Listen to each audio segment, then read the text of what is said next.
ఈరోజు మేము చికెన్ పులుసు దోశ చేస్తామని చూడండి.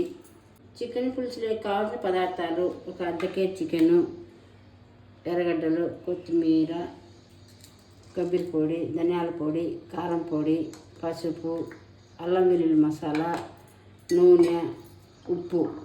2 గంటలు ఆయిల్ వేసుకోవాలి. కోసిపెట్టిన ఎర్రగడ్డ వేసుకోవాలి. కొంచెం ఎర్రగడ్డ మెత్తబడినాక అల్లం వెల్లుల్లి వేసుకోవాలి.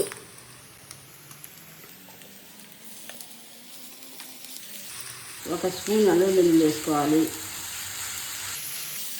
తగినంత కారం పొడి వేసుకొని 2 స్పూన్లు ధనియాల పొడి వేసుకోవాలి. 2 స్పూన్లు కొబ్బరి పొడి వేసుకోవాలి. 1/2 టీ స్పూన్ పసుపు, తగినంత ఉప్పు. కడిగి పెట్టిన చికెన్ వేసుకోవాలి.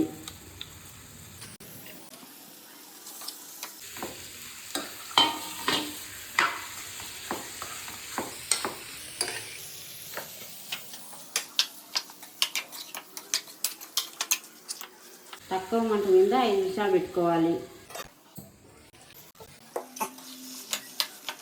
ఇప్పుడు నేను దోశలో పులుసు కావాలి కాబట్టి కొంచెం ఎక్కువ నీళ్ళు తీసుకుంటున్నాను.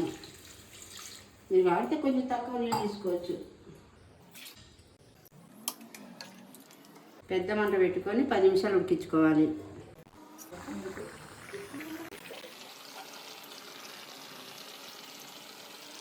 పది నిమిషాల తర్వాత మూత తీసుకొని కొత్తిమీర వేసుకోవాలి. చికెన్ పులుసు రెడీ. దోశ చికెన్ కర్రీ భలే ఉంటుందండి. దోశ చికెన్ కర్రీ ఎంతమందికి ఇష్టమో సబ్స్క్రైబ్ చేయండి, లైక్ చేయండి, కామెంట్ చేయండి.